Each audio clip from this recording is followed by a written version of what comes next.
Good morning, cadets. Now, today we'll solve some numerical problems on Coulomb's law. Okay, Coulomb's law is about the force exerted between two charges.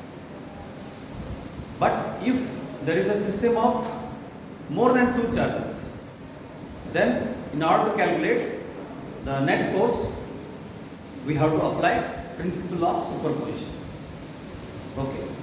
Now, here is an example of a system of three charges.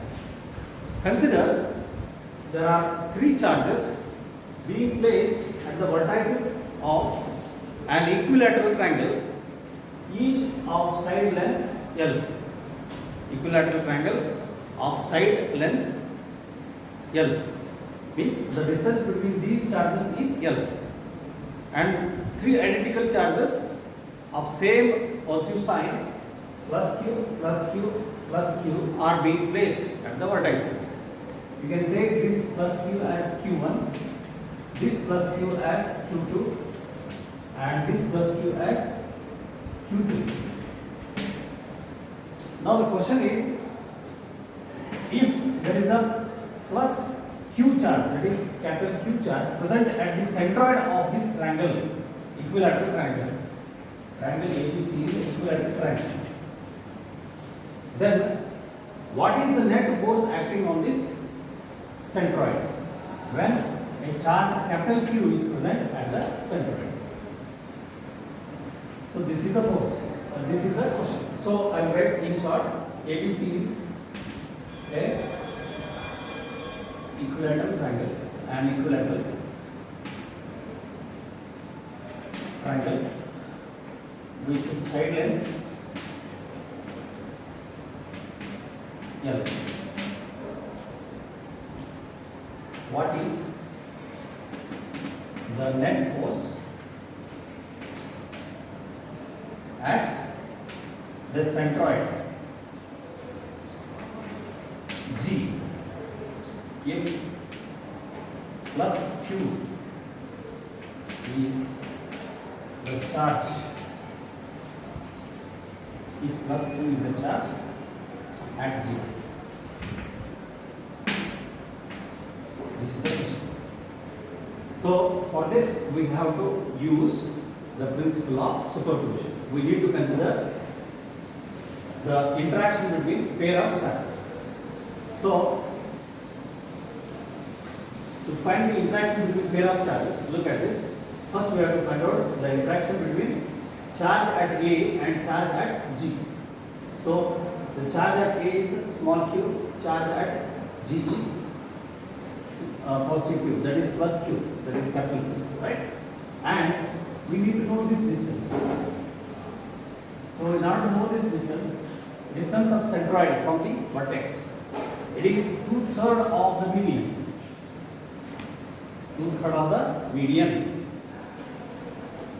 or 2/3 of the height, 2/3 of the altitude. So median and altitude are all same for an equilateral triangle.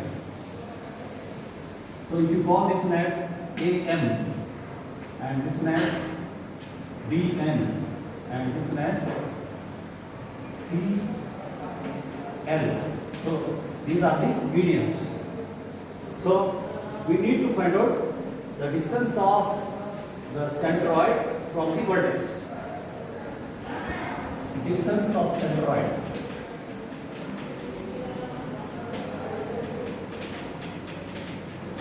G from the vertex.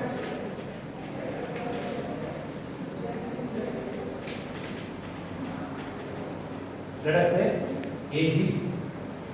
AG equal to 2/3 of the altitude or 2/3 of the median. What is that? 2/3 of the median AM, where AM is the height or the median. 2/3 of the altitude. Now, first we have to find out what is AM. AM can be found out using the geometry. We know that AC is L and MC is going to be L by 2 because the altitude or the median divides the opposite side into equal halves. It bisects. It bisects the side into equal halves. So it will be L by 2 each. Therefore, using the Pythagoras theorem, I can find out what is the value of AM. So from the geometry of the diagram, from the geometry of diagram, applying Pythagoras theorem to this right angle triangle AMC. From the right angle triangle AMC, I can write AM square equal to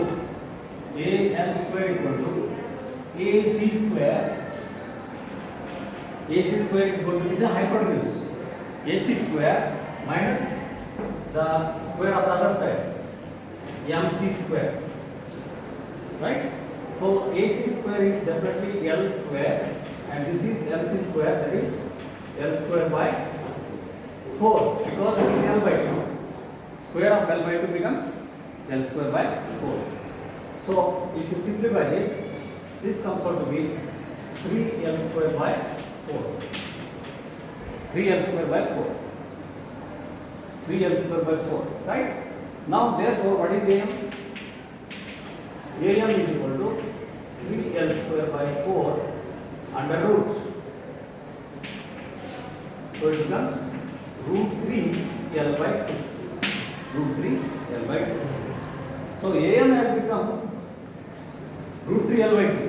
But we want AG. AG is 2/3 of AM. Therefore, AG equal to 2/3 of root 3L by 2. 2 cancels. So root 3. So it becomes L by root 3. Therefore, AG becomes L by root 3. So from the diagram, the distance AG is equal to BG equal to CG. The centroid is at equidistant from all the vertices in an equilateral triangle. Here, AG equal to BG equal to CG equal to L by 2. So now we got this distance. Using this distance, now I can calculate what is the force exerted on G. What is the force exerted on charge Q due to small charge Q at A. So to calculate net force at A, at G, I am applying principle of superposition. Now, net force at G, where at G there is a positive charge Q, that is capital Q. So capital F vector F at G vector is equal to F at G due to A. F at G due to A means force on capital Q due to small q at A, plus F at G due to B,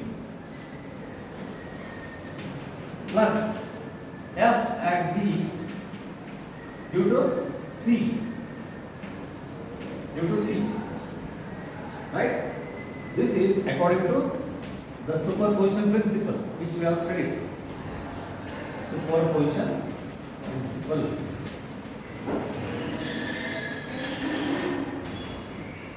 According to superposition principle, whenever there is an interaction between more than two charges, then the net force acting on any single charge is equal to vector sum of the individual forces exerted on that charge due to individual charges. Right? So we have to choose a pair of charge at a time. So this is force at G due to A. This is one pair. Another pair is QQ, which is at B, and another one at G. The third pair is Q3Q, Q1Q, Q2Q, and Q3Q. So individually you have to calculate the forces and you have to add them. That vector sum gives us the net force at G. This is according to superposition principle. So next thing is we need to calculate these individually by choosing pair of charges and then find out their magnitude as well as directions. Okay. So first look at this. To find out the magnitude FGA. First FGA. So I am writing first according to Coulomb's law 1 upon 4 pi epsilon naught. The charges present here are capital Q and small q. Capital Q, small q divided by the distance AG square divided by the distance AG square. What is AG square? L by root 3 whole square. So L by root 3 whole square into the direction. What is this direction? If you take this G as origin, then if you take G as origin, then this direction becomes positive y-axis, right? And this direction becomes negative y-axis. Okay? And if you choose this will be positive x-axis, and here this will be negative x-axis. Right? Choose G as origin, position of origin. Then vertical downward axis becomes negative y-axis.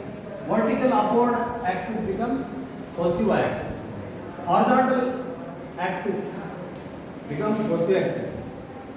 The axis towards left side becomes negative x-axis. Right? This helps us to find out the direction of forces. So here the force that is acting at this Q is repulsive force. Is it not repulsive force? Yes. The repulsive force is acting away from the line joining the two charges. So it is acting along AG, away from G. Along AG, away from G. So that I can write it as minus J cap. Because the direction along negative y-axis is the direction of unit vector along negative y-axis. Unit vector along negative y-axis is minus J cap. That is evident from the diagram. Similarly, I can calculate what is FGB. FGB, look at this. FGB is again a repulsive force. This repulsive force is acting along GN, along this GN. So I need to find out the exact magnitude as well as direction. Right? So this is FGB. Next. FGB, force at G due to charge at B equal to, I will write same thing again, 1 upon 4 pi epsilon naught. Again it is application of Coulomb's law. QQ, because charges are same, QQ, and distance is also same, GB square, distance is GB square, so it becomes L square by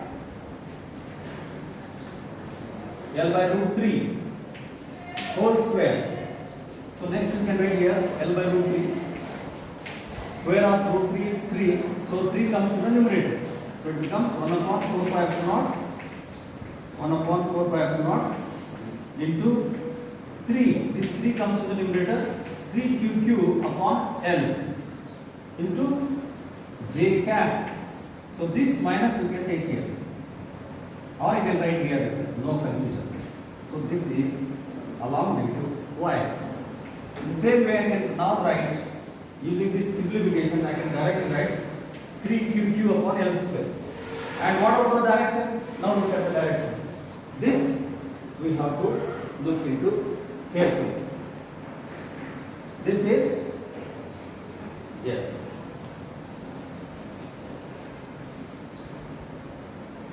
Okay. Now I have to find out this direction. That is FG.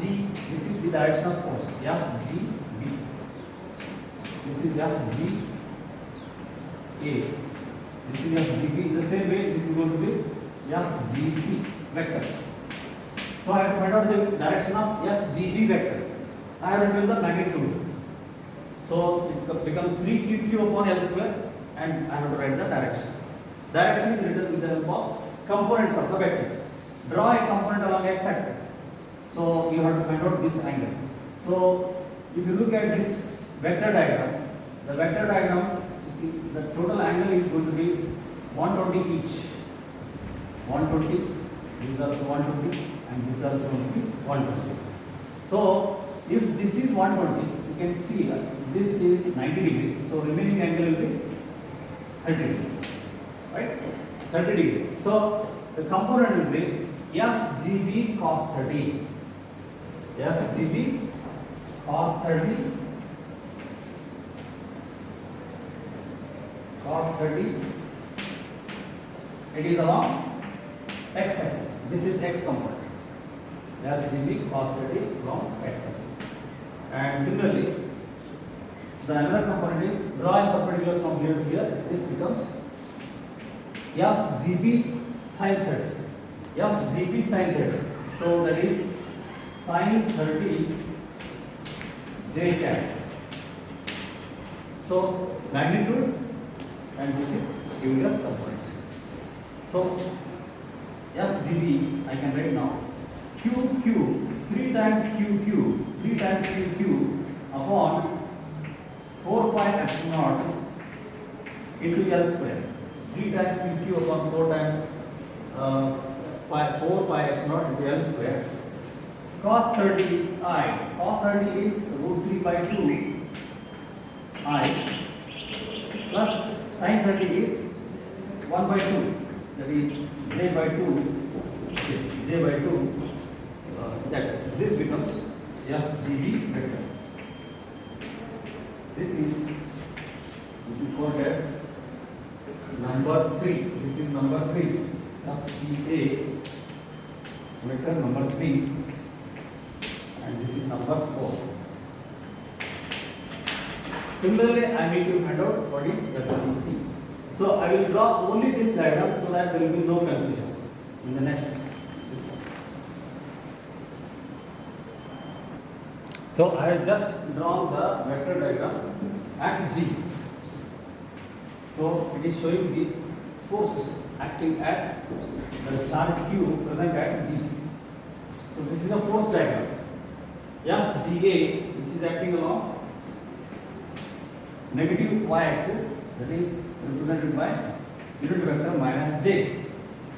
Now FGB I have found out whose value is root 3 by 2 I plus j by 2 multiplied by this magnitude. So this is how I have found out by drawing the components. So x component and y component. X component is cos 30 I and y component is sin 30 j, and this is the magnitude. In the same way, I can find out FGC, the third one. FGC. FGC can be again found out by dropping a perpendicular on x component, so on x axis, so that I can get FGC cos 30. FGC cos 30, because this angle is 30 and this angle is also 30. So I can write as FGC cos 30 I cap. But here it is along negative x axis, so it becomes minus I cap. It becomes minus I cap. Similarly, if you draw y component, the y component will be FGC, this one from here to here, FGC sin 30 j cap, as we got it here. FGC sin 30 j cap. So value will be same. Now I can write similarly FGC vector FGC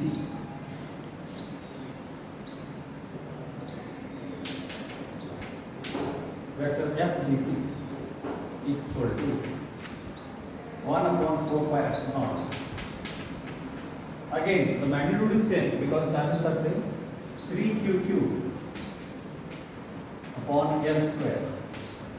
And the x component, I am writing x component. Cos 30 minus I cap. Cos 30 minus I cap plus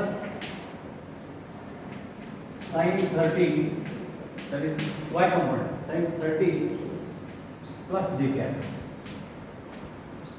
sin 30 plus j. So if you simplify this, it becomes 1/4 3qq by L square. Cos 30 is again √3/2. So here it is minus. So minus √3/2 I cap plus again 1/2, that is j/2. Yes, that's it. This becomes FGC. FGC. This we can call it as equation number 3.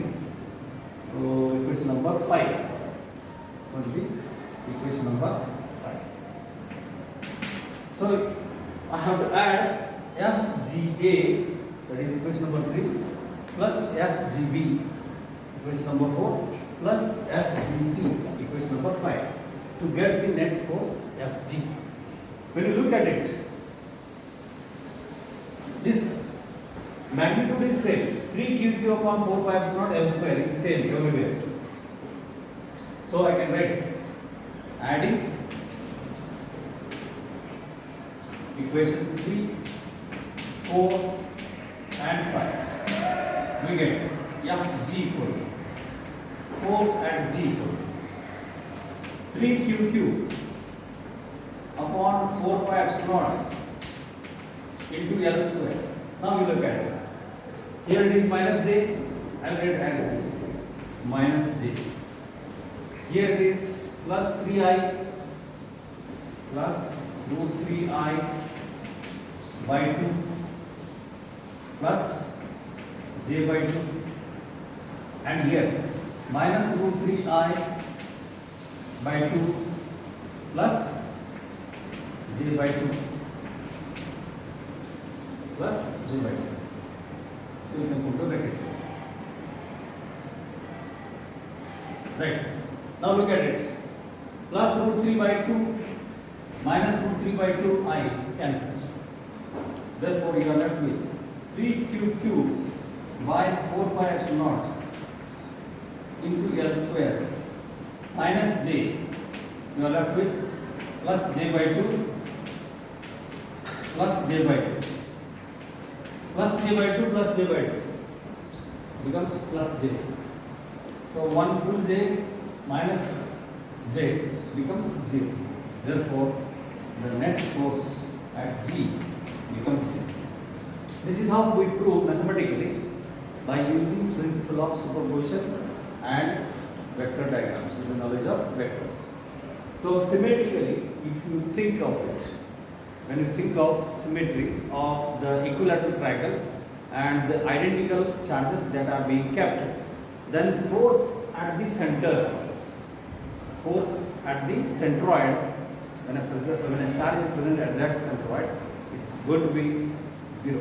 Net force is going to be 0 because everywhere it is being pulled equally. So net force at this G is going to be 0.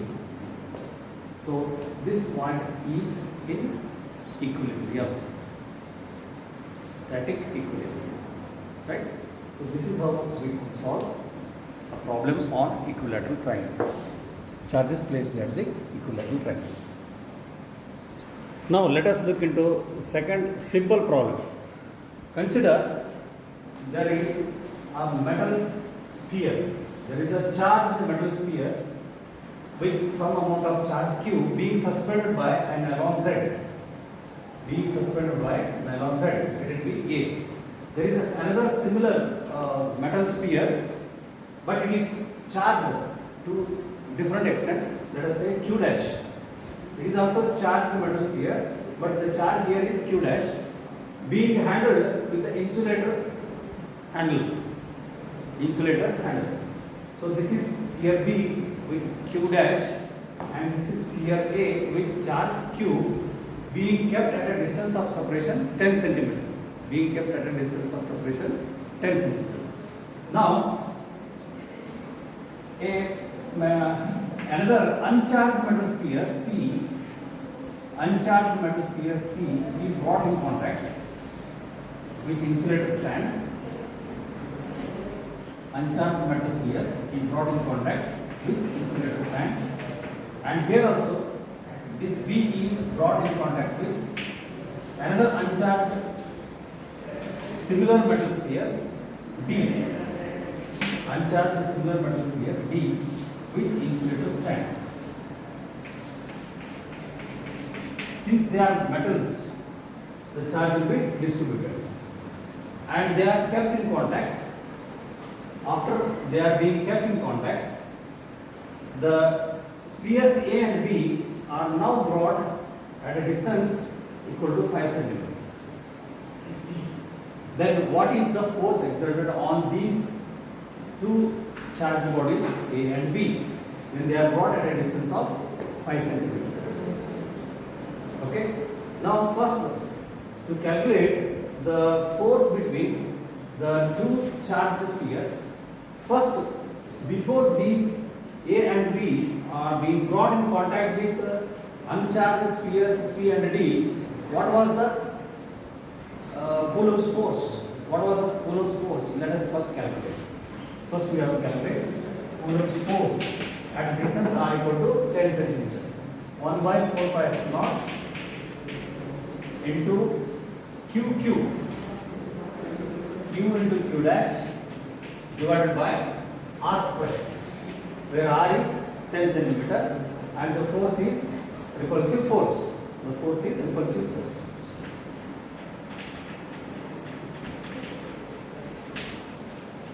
Repulsive force, I have just written the magnitude. Now when they are brought in contact, what happens? The charge will be distributed symmetrically. So charge will be, the C will be charged exactly by Q by 2 and D will be charged exactly by Q dash by 2. So the charge will be flowing down this metal sphere since they are in contact, charging by conduction take place. So if I have drawn 1, 2, 3, 4, 5, 6, 7, 8, so 4 will be present on this and 4 will be left over here.